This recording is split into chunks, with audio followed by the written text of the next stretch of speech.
Let's discuss on anger and anger management. So when we are thinking to discuss on anger has two part of it.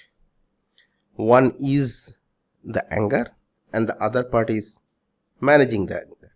That is, one is the biological part of it, that what creates anger in us, and another is the manifestation of it and how we can manage it. Now, first of all, why we get angry? If you try to understand the biological thing, you will see that the anger is generated in our brain. Now, how brain generates anger? Either you remembered something or you got some input, like some input in the brain helps to generate the anger. Now, what is that input or trigger?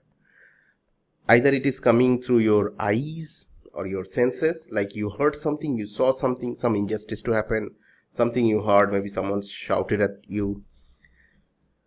So that triggers brain to generate anger. It generates anger by releasing hormones into your bloodstream, and blood pumps up, and then your blood pressure goes up and you goes into fight or flight mode, mostly to fight mode. Your hand and leg, blood starts flowing onto your face become red, like that. You have heard many times that people got angry and they look reddish, and that's what, because the blood started flowing onto your face, your chest, your hand, your leg, because you are in fight mode. And that's where comes the manifestation of anger, the anger management thing. Now, when brain making you angry, it also short circuits the decision making process. Now, why it short circuits the decision making process? It is hardwired that way.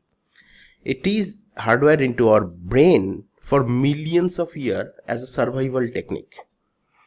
Now, why it short circuits? You can think of a situation like you are staying in a house and it got fire. What do? You will run in the direction wherever you will see there is no fire. You will never run into a direction, or you will never sit down to calculate things. Correct?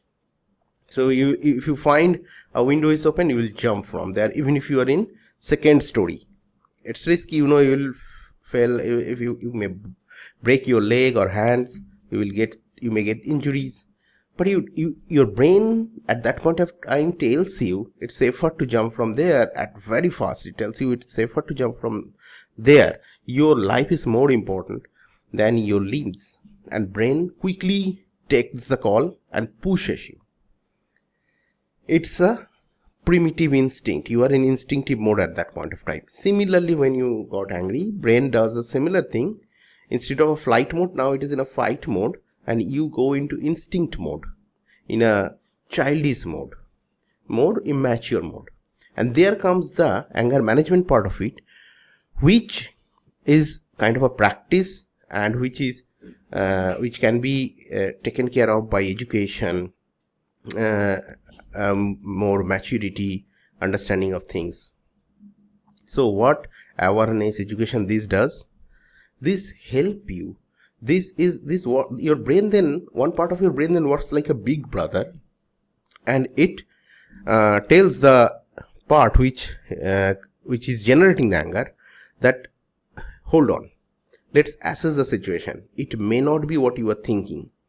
Let's take all the data points, let's assess it, and then we can respond to it rather than react to it. Rather than doing something impulsively, we can calmly respond to it. So there comes the anger management part of it. Say your sister had shouted at you. In our childhood, when you were a little kid, probably we'll shout back. But when we'll grow up, then we'll try to understand. Maybe he is going through some emotional disturbance. Maybe he has other frustration he is releasing onto me, the most nearest and dearest one. Or maybe your friends are not talking to you. That doesn't mean you will stop talking to him. You will try to understand. That's where the awareness and the education, part of your brain works more. And that's what the anger management, and that's what we need more. And how we can cultivate it? With more practice, more education, more knowledge, more reading, listening, and mixing with good people. That's how we can cultivate it, promote it, and will become a more mature person.